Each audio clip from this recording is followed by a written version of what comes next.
Olá, meus amados irmãos, a paz do Senhor, gratos a Deus por mais este privilégio, mais esta oportunidade de estarmos juntos outra vez para continuarmos aí a nossa caminhada dentro da nossa grandiosa escola bíblica dominical. Esse canal é um canal de bênção, um canal de conhecimentos bíblicos, teológicos, de ensino, e para mim é uma alegria, um prazer poder compartilhar com todos vocês conhecimentos e desafios nesse ministério maravilhoso que é o ministério da exposição da palavra de Deus. A você que ama essa palavra, seja sempre bem-vindo aqui. Se ainda não é inscrito no canal, se inscreva, acione aí o sininho para receber as notificações e deixe aquele like abençoador que valoriza o trabalho que estamos fazendo. Meus queridos, esta aula de hoje eu estou chamando de aula magna sobre a carta aos Gálatas. Nós terminamos a nossa jornada pelo livro do profeta Isaías, e agora vamos iniciar uma outra jornada pela carta de Paulo aos Gálatas, Gálatas e Efésios. Mas esta aula é uma aula magna sobre a carta de Paulo aos Gálatas.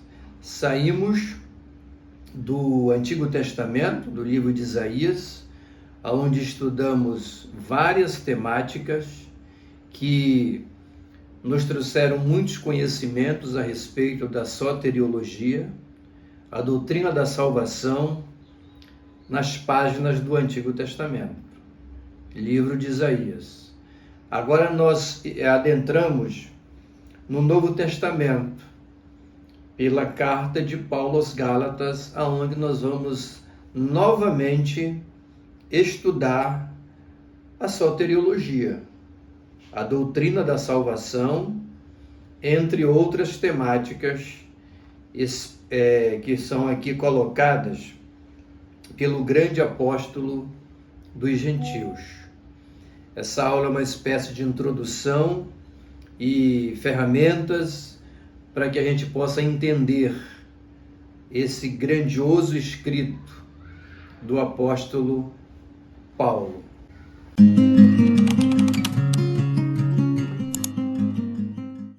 Então vamos lá. Eu quero nesta exposição colocar 7 pontos importantíssimos que Paulo trata na carta aos Gálatas. 7 pontos. O primeiro, Gálatas foi escrito na primeira viagem missionária de Paulo. A primeira viagem missionária de Paulo está registrada em Atos, capítulo 13, 14, e segundo os estudiosos, ela ocorreu aí por volta do ano 47 a 49 depois de Cristo. Durou aí 2 anos. Paulo, Silas e Marcos, né? Eles saíram nessa viagem missionária e eles estavam congregando na igreja de Antioquia da Síria. Antioquia da Síria, uma igreja representativa, uma grande igreja, além da igreja de Jerusalém. E Paulo e Barnabé, eles foram enviados ao campo missionário pela igreja de Antioquia da Síria. E nessa viagem, eles visitaram algumas cidades, como Chipre, Antioquia da Pisídia, que é uma outra Antioquia, Icônio, Listra, Derbe e Perge. Essas cidades todas, aqui as principais, né, elas foram visitadas por Paulo e Silas nessa grande primeira viagem missionária. Paulo enfrentou muitos desafios, perseguições, problemáticas, nessa viagem missionária, mas ela foi uma viagem muito frutífera, porque muitos judeus e gentios se renderam a Cristo, converteram e aceitaram a doutrina da salvação pela fé, pela graça, que vai ser amplamente exposta nesta carta. Nessa primeira viagem missionária, de Paulo, se formaram as primeiras comunidades cristãs fora da Judéia. Todos nós sabemos que Paulo ele foi o grande apóstolo dos gentios. Os gentios são todos os povos não pertencentes à comunidade judaica. Então Paulo, ele é chamado por Deus e nomeado apóstolo, e ele sai rumo ao mundo dos gentios. E após essa viagem missionária, surgem as primeiras comunidades gentílicas que aceitaram e que se renderam à pregação da salvação pela fé. Depois de 2 anos de trabalho missionário, Paulo e Silas, eles retornam para Antioquia da Síria. Como eu já disse, Antioquia da Síria foi a primeira igreja cristã gentílica. E ela foi a base. Isso é muito interessante. A igreja de Antioquia da Síria, ela se tornou a primeira grande igreja cristã missionária. Ela serviu como base para o envio de muitas empreitadas missionárias pelo mundo da época. Então, uma igreja sadia, abençoada, e a igreja ideal é essa aí. A igreja que nasce, cresce e se torna um canal de expansão do reino de Deus. É sempre esse o ideal. E não uma igreja que não produz, não frutifica, não se expande, não avança além fronteiras. A igreja de Antioquia da Síria é um grande exemplo de igreja no Novo Testamento. Então, esse é o primeiro aspecto que eu quero destacar, Essa viagem missionária de Paulo, sua primeira, a partir da igreja missionária de Antioquia da Síria, alcançando o mundo gentil e produzindo as primeiras comunidades cristãs fora do mundo judaico, digamos assim. O segundo aspecto, a carta aos Gálatas foi escrita para um conglomerado de igrejas. E aqui há uma diferenciação, é aqui que a carta aos Gálatas se diferencia das demais, vamos dizer assim, escrita pelo apóstolo Paulo. Paulo ele escrevia cartas a igrejas, especificamente, por exemplo, 1ª, 2ª Coríntios, 1ª e 2ª Tessalonicenses, Colossenses, Filipenses, entendeu? Cartas que foram dirigidas a essas igrejas especificamente. No caso da carta aos Gálatas, não. A carta aos Gálatas foi escrita para um conglomerado de igrejas, não a uma diretamente ou especificamente.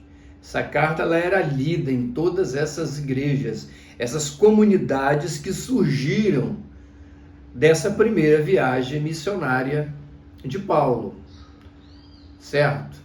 Então, a carta aos Gálatas, ela se difere dos demais escritos de Paulo por esse motivo, Então, que comunidades eram essas? A região da Galácia, e aqui entenda a Galácia do Sul. Nós entendemos que Paulo, ele estabeleceu as comunidades cristãs na Galácia do Sul e foi para essas igrejas que ele dirigiu esta carta apostólica. Essas cidades foram Antioquia da Pisídia, já citadas, né? Icônio, Listra e Derbe. Essas 4 comunidades, pelo menos, receberam e foram alcançadas por essa carta apostólica. O terceiro aspecto da carta aos Gálatas, que Paulo escreveu Gálatas para combater os judaizantes. Isso é muito importante, isso é o pano de fundo, digamos assim, dessa carta, uma das características fundamentais do escrito de Paulo. Os judaizantes. E quem eram os judaizantes? Os judaizantes, eles eram judeus provenientes de Jerusalém. Alguém afirma que essas pessoas, alguns deles nem eram judeus propriamente ditos, mas eram praticantes do judaísmo, de todo aquele cerimonial da religião judaica. E eles pertenciam a um grupo ou um partido que era conhecido como o grupo da circuncisão, ou partido da circuncisão. Esses eram os judaizantes. Eles vão aparecer nas lições que nós vamos estudar sobre Gálatas. Eles estarão sempre ali, em acalorados embates com o apóstolo Paulo. Eles deram muito trabalho. E qual era a pregação que os judaizantes faziam? Eles faziam uma pregação de um evangelho chamado de evangelho híbrido, ou seja, misturado. E que evangelho misturado era esse? Eles pregaram, os judaizantes talvez foram os primeiros falsos mestres da igreja cristã a pregar o evangelho de Jesus mais alguma coisa que está na moda hoje nos nossos dias e sempre esteve ao longo do tempo, hoje muito mais. Os problemas que nós temos hoje na igreja cristã são muito maiores do que aqueles produzidos por essa seita, por esse grupo de falsos mestres chamados judaizantes no tempo do apóstolo Paulo, ou seja, nos primórdios do cristianismo. Hoje está muito pior. Mas eles inauguram essa escola teológica de Jesus e mais alguma coisa. A gente vai perceber isso lá na frente. Eles queriam impor aos crentes gentios o ato da circuncisão como uma condição para ser aceito por Deus para a salvação. Essa era a grande problemática dos judaizantes.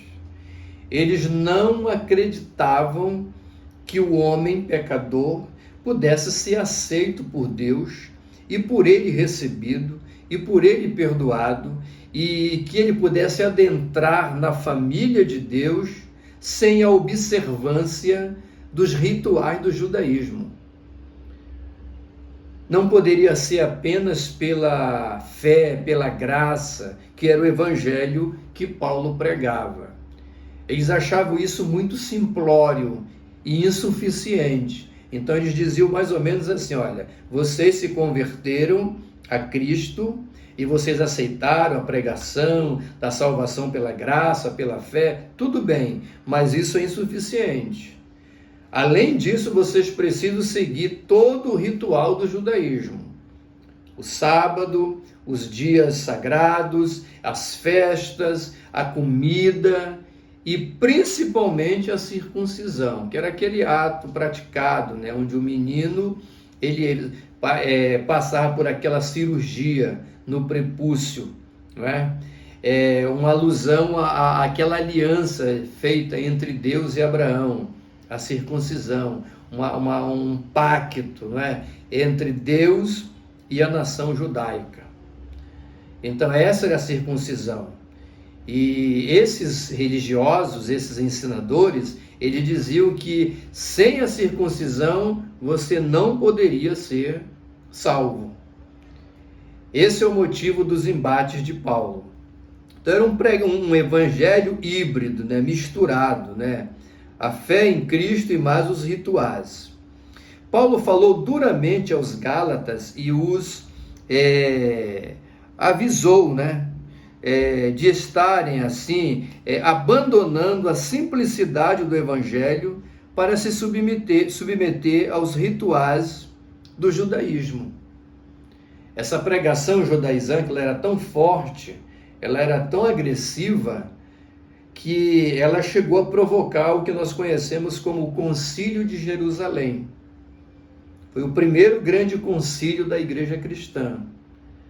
E o que foi debatido no Concílio de Jerusalém? Primordialmente, a questão da imposição que os judaizantes queriam fazer aos crentes gentios, aqueles que eram de comunidades gentílicas e que vinham para o Evangelho, que aceitavam a Cristo, que se convertiam a Cristo. Os judaizantes queriam impor a eles o ritual do judaísmo. Então esse concílio debateu e decidiu que uma coisa não tinha nada a ver com a outra, que os gentios não estavam obrigados a seguir o judaísmo, os rituais do judaísmo. E os judeus poderiam até continuar fazendo seus rituais, né? Suas tradições, que são muito bonitas, muito importantes, mas não como condição para a salvação.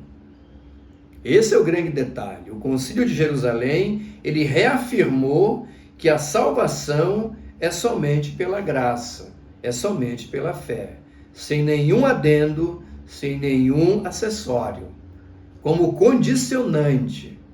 Não que as outras coisas não sejam importantes, não é isso que está se pregando, mas como condição para a salvação, a única condição é a cruz, é o sacrifício expiatório, a morte vicária e substituta do Cordeiro de Deus que tira o pecado do mundo. Não o cordeiro animal sacrificado inúmeras vezes no sacrifício levítico. Não, mas o Cordeiro de Deus, o próprio Cristo, o Verbo encarnado, que tira o pecado do mundo, que foi à cruz e por uma vez por todas praticou o ato pleno e definitivo, que conduz o homem pecador, que se arrepende e que aceita a oferta da graça, a comunhão com Deus e, portanto, ao seu recebimento na família de Deus. Os judaizantes achavam que isso era insuficiente. Eu falei do quarto, né? Sim, o quarto aqui Paulo enfatiza a suficiência da cruz de Cristo no processo da salvação do pecador, o que eu acabei de repetir. O quinto aspecto que eu quero falar aqui seria o seguinte: Gálatas é considerada a bandeira da liberdade cristã. Você vai perceber durante as lições os embates de Paulo, condenando, não é? E alertando os Gálatas de que eles estavam abandonando a simplicidade do evangelho da graça, pelo qual eles foram alcançados e perdoados por Deus, para abraçar os rituais do judaísmo, ou seja, a escravidão, abandonando a liberdade para ir para a escravidão novamente. Isso ele vai debater amplamente com os judaizantes. Ele alerta os Gálatas sobre isso. Então, Paulo ele destaca a justificação pela fé, a grandiosa doutrina, entendeu? Dentro da soteriologia. Nós já falamos em lições anteriores que a soteriologia, a doutrina da salvação, é um leque que se abre diante de nós. Como uma laranja ou uma tangerina, que você tira a casca e abre os gomos. A soteriologia, a gente compara assim: são vários gomos de uma mesma essência. E um desses gomos é a grande doutrina da justificação pela fé, pela graça, defendida aqui também na carta aos Gálatas. E Paulo, aqui ele destaca essa doutrina, e ele usa uma argumentação, ele diz o seguinte, olha, os verdadeiros filhos de Abraão não são aqueles que têm o sangue do patriarca nas veias. Os verdadeiros filhos de Abraão são aqueles que têm a fé do patriarca no coração, na alma. Esses são os verdadeiros filhos de Abraão. Os judaizantes entendiam que não. Eles invocavam, o patriarca sempre por esse viés de sangue. E Jesus, ele teve vários embates com os líderes religiosos, fariseus e escribas, dentro dessa temática, vários, inclusive nessa questão aí de Abraão. E Jesus até foi enfático, não, vocês estão dizendo que vocês são filhos de Abraão, mas na verdade vocês têm como pai o próprio diabo. Jesus foi muito incisivo com aqueles falsos mestres também do seu tempo. Paulo aqui está enfrentando a mesma teologia, essa teologia falsa de que ser filho de Abraão é ter sangue natural do patriarca, ser descendente apenas. Ele diz que não, até porque Abraão foi justificado pela fé. Você vai ver isso durante as lições. O homem não é salvo por aquilo que ele faz para Deus. As coisas que nós fazemos para Deus são importantes, mas não são por essas coisas que nós somos salvos. Ou seja, as coisas que fazemos não é a origem e a causa da nossa salvação. Não são a origem nem a causa. O homem não é salvo por aquilo que ele faz para Deus. Ele é salvo por aquilo que Cristo já fez por nós na cruz e reafirmamos, fez de maneira plena e definitiva. Isso é simplesmente maravilhoso. O sexto aspecto da carta aos Gálatas que nós queremos destacar aqui é o seguinte: as obras da carne e o fruto do Espírito. Nós vamos estudar Paulo fazendo esse contraste muito interessante. E quando ele fala, preste bem atenção, quando ele fala dos frutos da carne, aliás, das obras da carne, você percebe que ele usa isso no plural, obras da carne. Que pode também ser frutos da carne, mas ele usa aqui a expressão obras da carne, no plural, que são várias práticas que ele enumera no capítulo 5 da carta. Nós vamos estudar sobre isso. E interessante é que quando Paulo ele fala, após falar das obras da carne, várias atitudes, várias práticas, entendeu? Ele fala do fruto do Espírito. E aí utiliza a expressão no singular, fruto do Espírito. E isso tem uma significação profunda para nós, expositores, que as obras da carne são atitudes que nós tomamos, são práticas que nascem em nós, que nós praticamos, que nós produzimos, que nós construímos. Já o fruto do Espírito, não, o nome já está dizendo, fruto do Espírito. Sua origem está em Deus.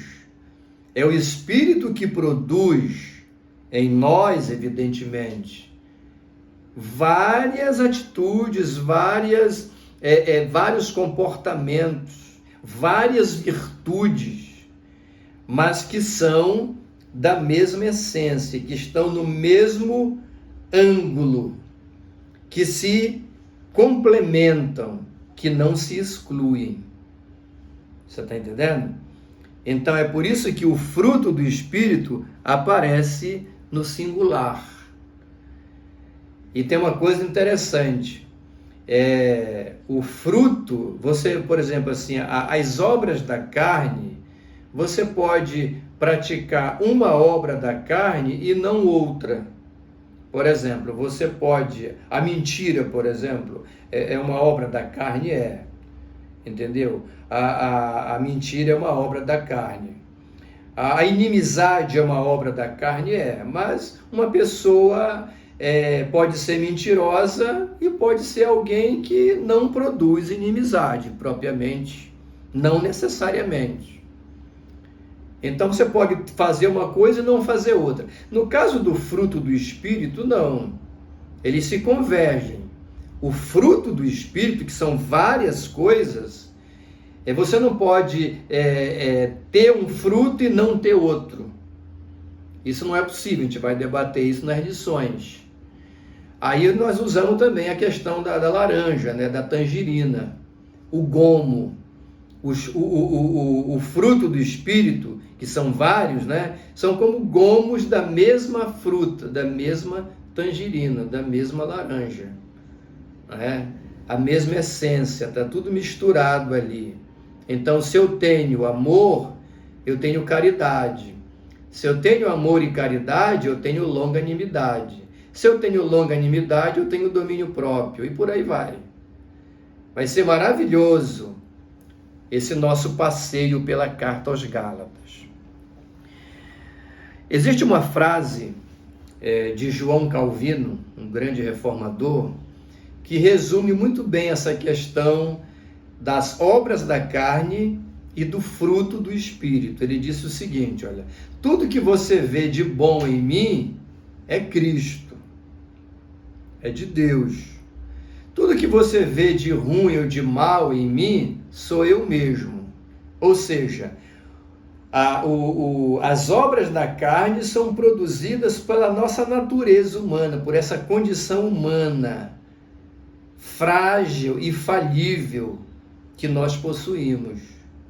O fruto do Espírito, as diversas atitudes, são produzidas pelo Espírito Santo que em nós habita, a partir do momento que nós recebemos o Evangelho da graça, pregado por Paulo.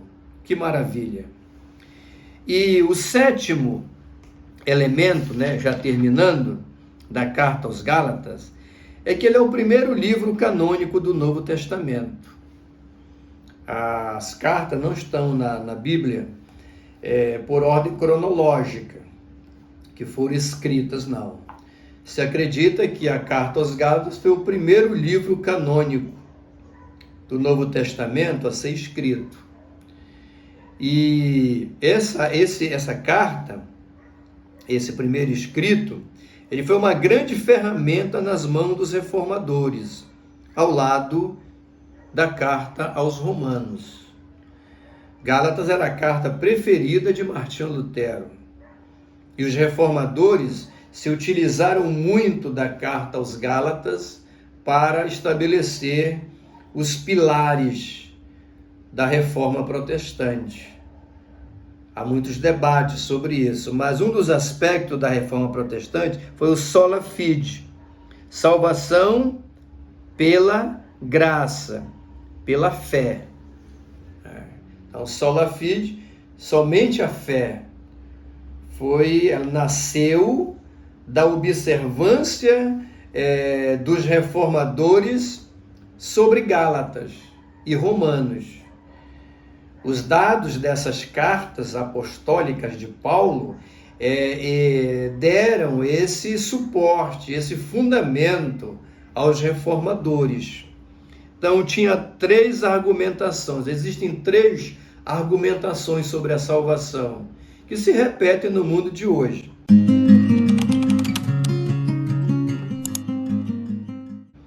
Salvação pelas obras. Tem gente que acredita em salvação pelas obras. Não, seja bonzinho que você vai ser salvo. Entendeu? Ajude os necessitados, dê esmola, dê uma cesta básica, compre remédio, ajude as pessoas que estão passando por dificuldades. Isso são obras magníficas. É um dever de todos nós fazermos isso e devemos fazer da melhor maneira possível. Mas isso não leva por si só ninguém à salvação. Salvação não é pelas obras, não. O outro argumento é a salvação pela fé mais as obras. Tem gente que prega isso aí, tá? A salvação pela fé mais as obras. Um crente salvo pratica boas obras, mas essas boas obras não são condicionantes. Elas não são a origem da salvação. Essa é a grande diferença. E existe a salvação somente pela fé, não é? Salvação somente pela fé. A salvação é pela fé. E por mais nada.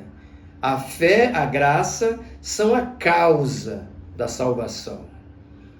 E há pessoas que debatem sobre isso e encontram contradições. Por exemplo, há pessoas que acham que há uma contradição entre os ensinamentos de Paulo, quando ele fala em salvação somente pela fé, pela graça sois salvos mediante a fé, isso não vem de vós, é dom de Deus, e não é de obras para que ninguém se glorie.